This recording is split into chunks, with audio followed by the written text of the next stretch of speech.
This is Your Own Best Company, a podcast for people who love to work alone.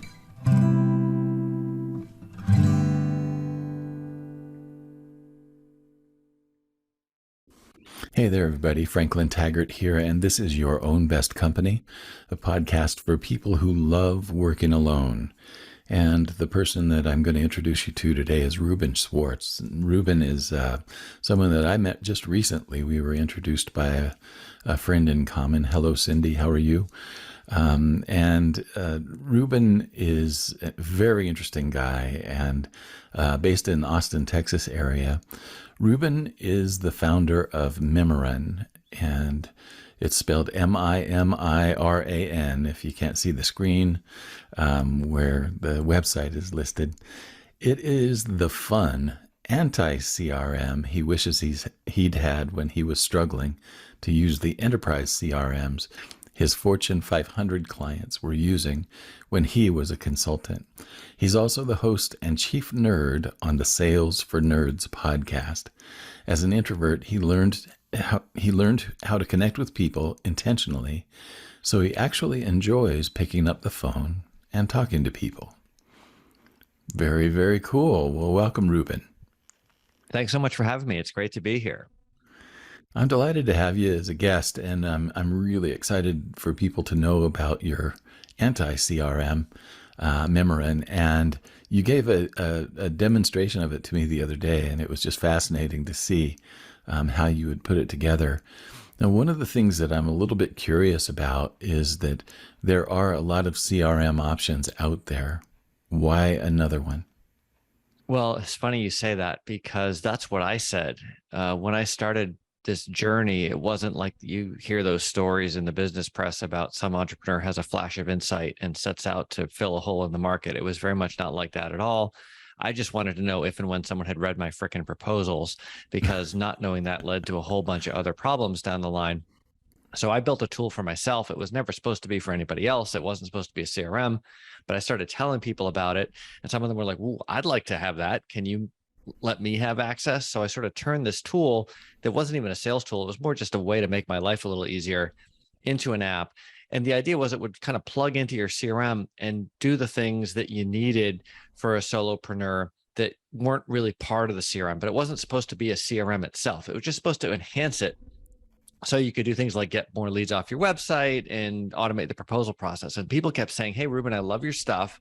It's so nice to finally get leads off my website. It's so nice to have the proposal process automated at the end of the sales cycle. But man, I hate my CRM. Can you just make Mimiran do the CRM piece in the middle?" And I would say, no, the world doesn't need another CRM. There's too many already. And if it did, like, why would I be the person to build it? And I'm just trying lots of CRMs. I'm like, surely the thing that I need is out there. I just need to find it. And I didn't. And finally I was like, why do I keep arguing with my customers and not enjoying the CRMs that I'm using? Why don't I just listen to them and build a CRM for the rest of us, if you will, that's really focused on nurturing relationships in your spare time, which is what we need to do as solo consultants, versus what a traditional CRM is for, which is to let the VP of sales keep track of the sales team. Very good. So basically you've put a VP of sales in a box then. Would that be accurate?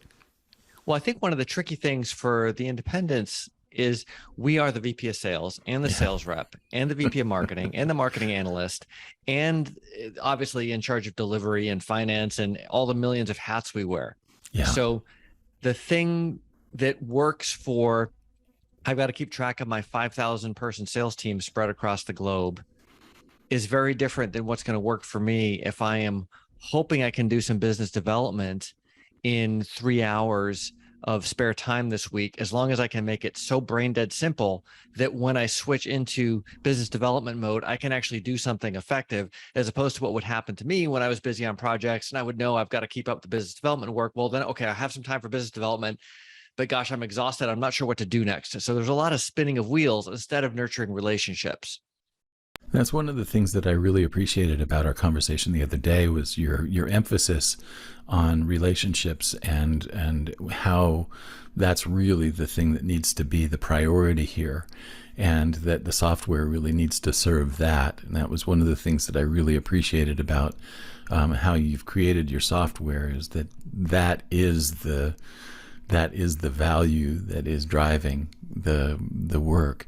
Can you talk a little bit about your own consulting? It's like, in addition to being a software developer now, can you talk a little bit about the consulting that you do and have done, and how this has helped, to support your sales efforts in the consulting that you do? Sure. Well, so there's a bunch of questions there because I've been consulting for quite some time. Again, that was a big accident too. But I started out as a sales and marketing consultant for Fortune 500 companies with a special focus on pricing. So that was really interesting, and I learned a ton of stuff. And at the same time, one of the things that I learned incorrectly was I knew I was not very good at sales and marketing myself. So there's a lot of irony there, right? Here I am giving advice on a subject that I'm really not that great at. But it's very different when you've got a Fortune 500 firm. There's a lot of data analysis involved that just doesn't exist when you're a solopreneur. So that's sort of how I justified it. But I thought, well, I'm getting paid to sit in a room with some of the top sales and marketing minds on the planet. This is great. All I have to do is take notes and copy what they do. And so I'm like, I'm a hard worker. I'm a good learner, blah, blah, blah, blah. I'm motivated. And unfortunately, the better I did at that, the worse everything got. And it should be completely obvious. It should have been obvious to me at the time, but I thought I was doing something very sensible. I don't know why.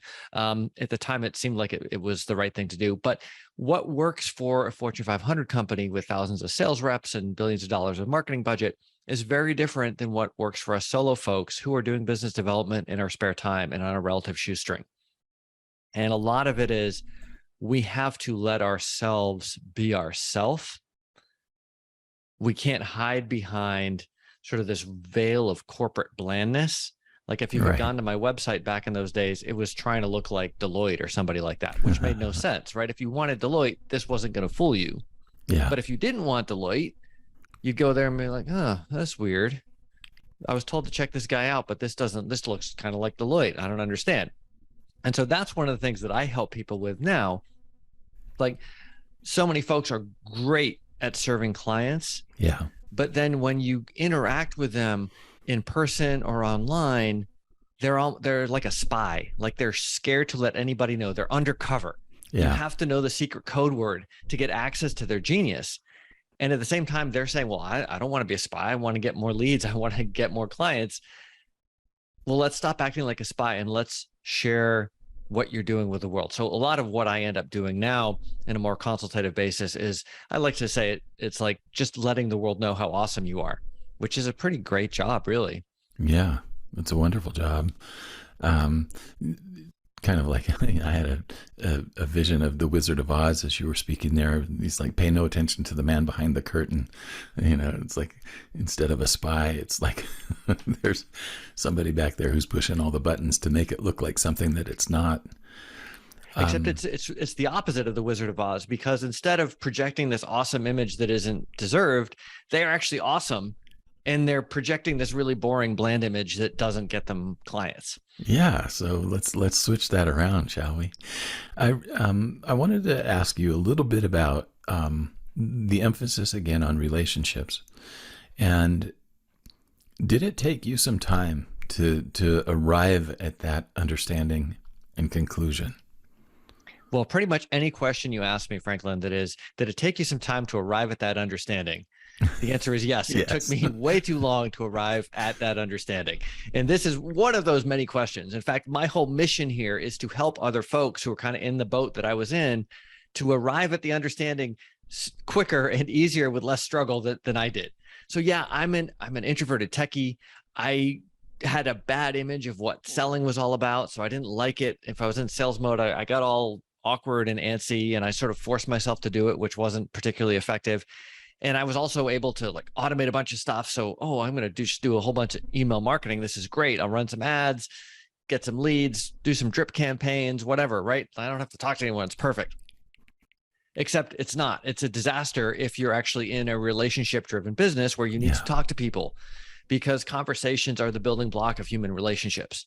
And it took me way too long to understand that. And if there's one thing that you walk away with from our conversation, I hope it's that, right? We've got to have conversations. Yeah. And the nice thing is, if we tell the world in the right way about what we do and who we help, and we have good energy, we're going to have a lot of good conversations with the right people who are eager to be part of that conversation. And then it doesn't feel like a sales conversation. It's just people discussing things they both care a lot about.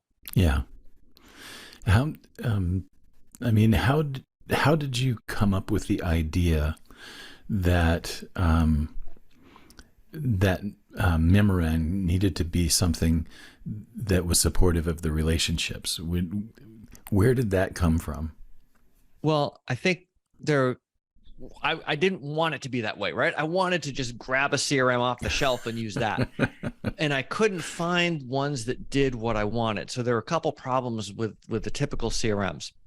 And of course, if you've got Salesforce or something like that, you can customize it to do whatever the heck you want. Yeah. If you are, willing and able and have the budget or whatever to do that. So I'm sure you could make it do all the stuff I'm talking about, but out of the box, it doesn't do this stuff. Like, it doesn't track who referred whom to you, right? So it's like, I can go and look you up in my system and I can see that Cindy referred us. That's great. And I can see if I do business with somebody, where did that business come from? Which is such a fundamental part of referral-driven businesses, like most small consulting businesses are. Like, why isn't that baked in?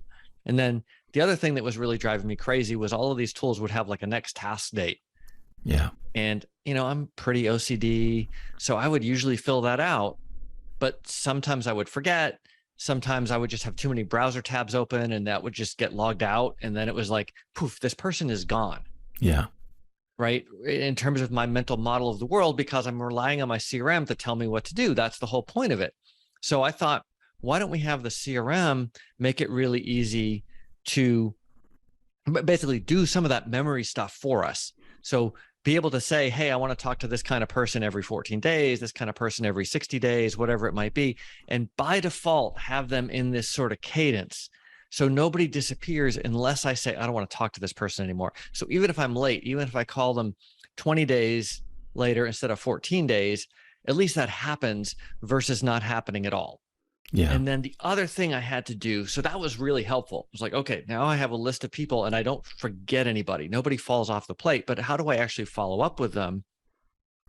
I had to make it so that you would basically not have any thinking to do. Right. You'd say, okay, I want to talk to my prospects, or I want to talk to the folks I'm overdue to talk to. I want to talk to my partners. And you could click this nice friendly green button that says start call mode, and it will just take you to the first one you're supposed to talk to. And for me, I was like, oh, okay, I get it now. Like, this is the thing that was holding me back. Because before I would have lists of people, even, Salesforce, HubSpot, spreadsheets, whatever. And for some reason, I can't explain why rationally, but I would spend more time trying to figure out, okay, I've got half an hour. Who do I call now? There goes the half an hour. Instead of actually talking to people. Yeah. And then by the time I actually force myself to call someone, I'm like not in the right place versus, it's time to talk to my prospects, time to talk to my past clients, whoever it is. And you can just have a nice conversation without any pressure. Like, if this prospect doesn't sign up, not interested, if it's not the right fit, totally no problem. Go on to the next one. It's like you're like a doctor seeing patients, having a good time, having great conversations. And instead of getting to the end of the day and having like that tension in my neck from trying to force myself to do something I wasn't comfortable with, now I'm like, hey, this is awesome. I had all these great conversations with people. Even as an introvert, this is really fun. Yeah. So it made your process so much easier, and it made it more enjoyable. And as solopreneurs, I think those two qualities are kind of at the top of the list as to why we're doing this, right? That's what we say. And then we were like, oh gosh, I love, most of us start because we love what we do for the client. Yeah. And we hate all the business that goes around it to get to that point. And I did for years. Yeah. And I would like force myself to do it, but I didn't like it and there was no joy in it. And that reflects itself in the energy that I bring and the results you get. So if instead you can be in service mode the whole time, if you will. Yeah. So I like to think of it as, I'm not marketing on my website, I'm teaching. Yes. And I'm inviting people to come in, grab a lead magnet, learn something helpful, follow up with a great conversation. Some of those people are going to raise their hand and want to work with me. Some of them won't, but there's no pressure on any of it. And I'm not trying to network with anybody or stab anyone with a business card. I like connecting with like-minded people, right? Like Cindy knew you and I would hit it off. Yeah. That's great. And when it comes to selling, I'm not trying to sell anybody anything. I'm just trying to help them solve a problem. It's like, whoa, now I'm in service mode the whole time. And Right. I'm an engineer. I want to solve problems. For some reason, I still find sales and marketing icky, which is funny because my product is a CRM, but I guess that's why I call it anti-CRM, right? But that way you get to just have fun the whole time. Like you bring some of that joy that you have in the client work to the sales and marketing. So one, I think you hit on something really important. When you enjoy it, you're more likely to do it. Yeah. And you're going to get better results. And that creates a virtuous cycle as opposed to the vicious cycle that I was in for a long time. Yeah, and I think we're all familiar with that vicious cycle. I think the top complaint that I get from people who are solopreneurs and freelancers is that they didn't have any idea how much of their time was going to be spent marketing and selling, and they don't have a frame of reference for it being an enjoyable experience. So a lot of them come to me ready to throw in the towel just because it's so overwhelming. I'd like to talk a little bit about how, from a business standpoint, how are you finding your clients for the CRM? Sure. Couple of things. One, existing customers telling other people. So that's always nice. Two, the lead magnets that are part of the system. Yeah. So people come in, they grab something helpful. They think, oh gosh, I'd like to apply this philosophy to my website. And especially the follow-up that they get. I had one lady sign up a week or two ago, and she grabbed something off the website.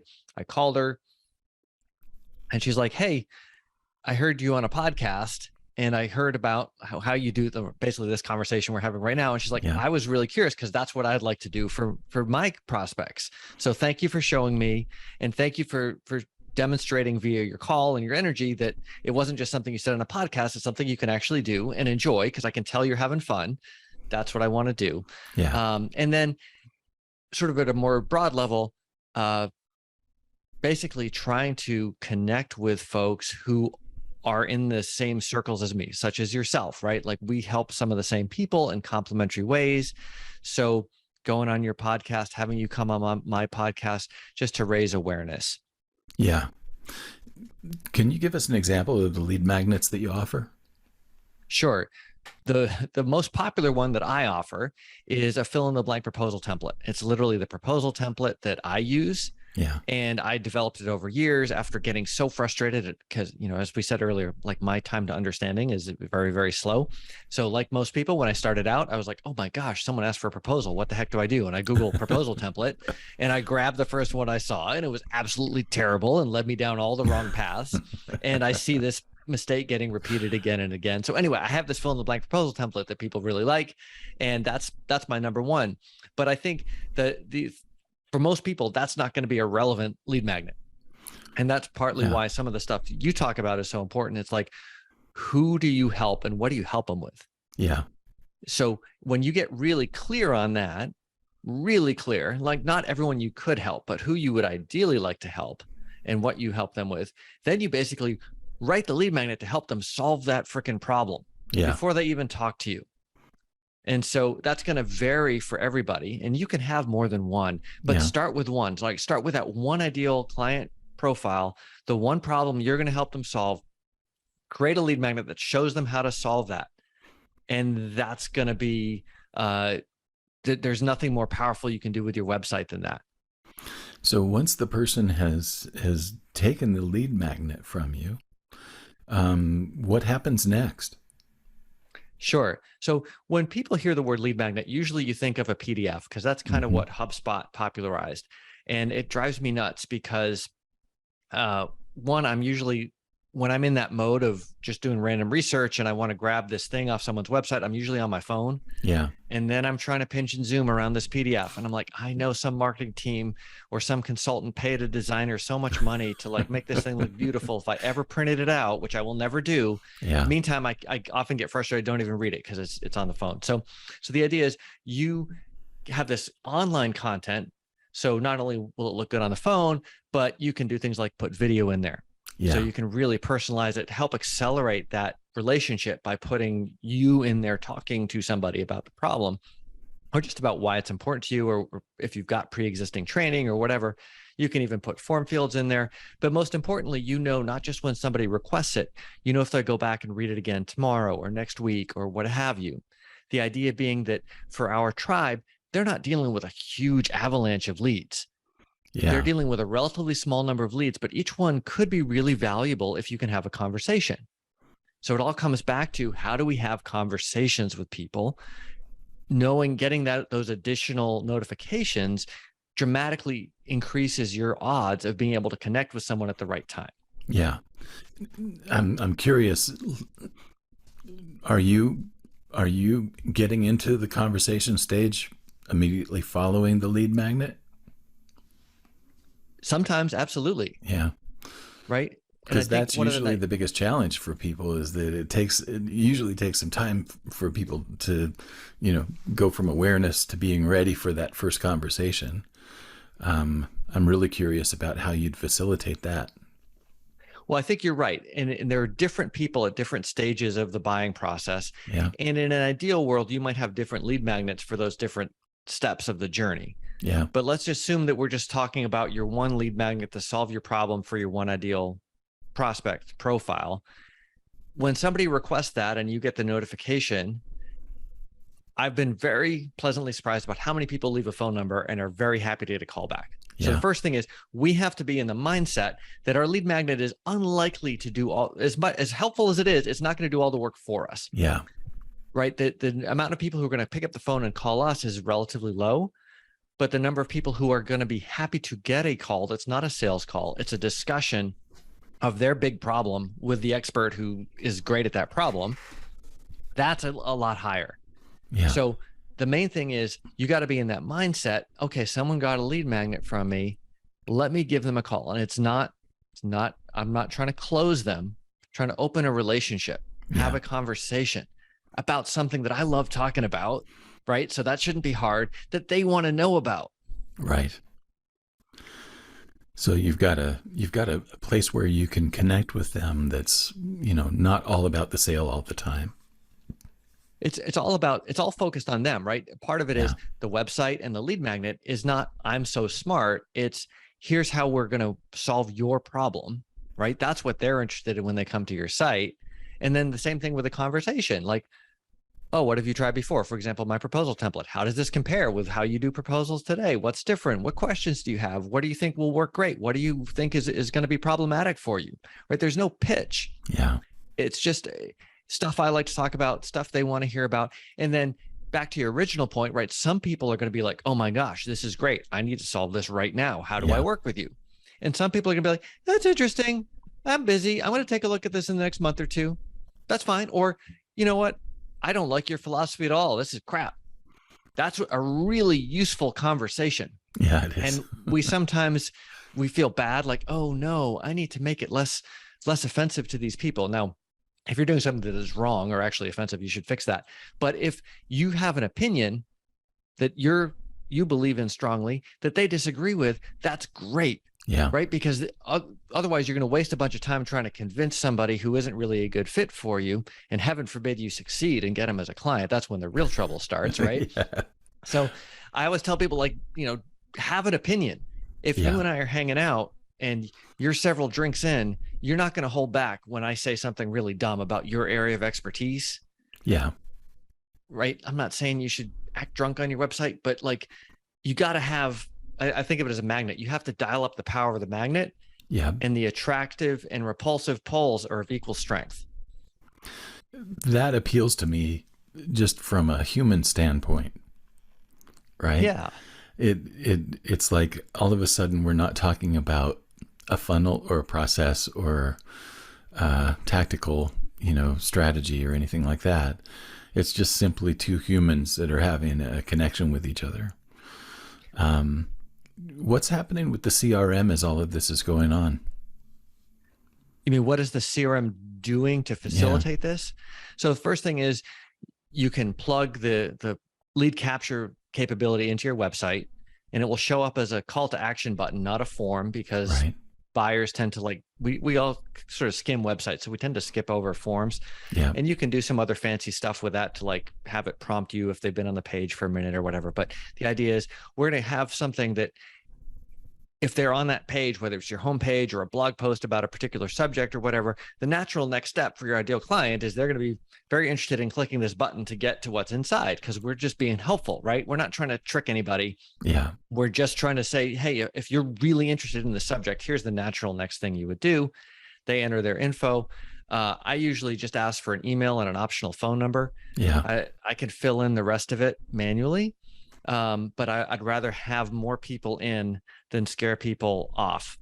Yeah. Then they go look at the content. I get a notification, and if possible, I'll call them. And that email notification, if there's a phone number in there, that'll be right there. So you can literally, if you got 5 minutes on your phone, Yeah. Franklin just looked at my lead magnet, click to call right now. And then I can take my notes there in the system, assuming we have the conversation, and tag them appropriately. Oh, this is a prospect. Yeah. This is somebody who's not qualified. This is someone who said call back in 2 months or whatever. So I've sort of squared the circle. Is that the right phrase? I've connected the loop, and tried to be helpful. Yes. And then a lot of times you won't reach them, right? Because even though you called fairly promptly, maybe you were in another meeting for an hour all day, or they grabbed it and went off to do something else. So you leave a voicemail and set a date to follow up with them in a couple of days. Now, what often happens is, they grab it, they don't get to look at it, or they look at it once, and then they're going to come back and look at it several more times. Well, I can see here are the people who looked at this 5 times, Yeah. 7 times, whatever. I really need to give them a call. They found something that resonates with them. People who looked at it 0 times, maybe I follow up a little differently and say, hey, did this get stuck in your spam folder or whatever? Yeah. But none of it is pushing for sales. It's pushing for connection. Yeah. One of the things that I appreciated was that you had a color code system that you had put together with some colors that had, specific and then meanings attached to them, or possibly relationship, stages attached to them. And those were also linked to your Google Calendar. So one of the things that I found very interesting was that you were making it easy to tell me what kind of conversation was needed to happen next. And then you also had that same ability through the calendar as well. So can you talk a little bit about how this is integrated with in particular Google Calendar and Google Docs? Sure. So the answer is very loosely. Okay. In fact, it's not really integrated with Google Docs at all, although you can put links in the conversation notes and whatnot. Right. And the calendar integration is not the kind of calendar integration you typically think of, right? Mm-hmm. I'm not doing anything really. I don't read your calendar. There's just sort of a convenience feature in Mimiran. For example, if I'm looking at a list of my prospects, I can click a button that says create a calendar appointment. And what this will do is create a recurring calendar appointment with myself to make my prospect calls. Yeah. Or partners or overdue calls or whatever it is, however I want to segment people. And those color-coded things that you were talking about earlier, call them tags. And yes, the color is sort of the most obvious feature, because you can decide what color they should be. That was a great suggestion from one of my customers, because they used to be all this fairly boring sort of software blue color. And he was like, Reuben, this would look so much better if we could customize what colors they were. And I was like, yeah, that's very true. Let's do that. So it does make it easy to see, especially when you're looking at different folks all together. But yeah, then the idea is you can put that time on your Google Calendar, or you can create an ICS file for your Outlook calendar or what have you, to make it a habit to follow up with these people. Because what would happen to me was I would know, okay, business development, so important, so important. Either it's like the number one thing because I don't have client work, or it's the number two thing because I have client work, but I know it's going to end and I need to keep doing this.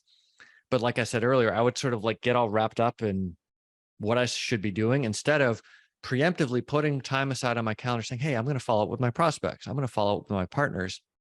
So when you do it this way, it's kind of like putting time to go to the gym on your calendar, right? It's just much more likely that it's going to happen versus, oh, I got busy and forgot to go to the gym. So now you get your calendar reminder, oh, it's time to follow up with your prospects. You click the link, takes you into Mimiran on the prospect screen, and you hit that start call mode button.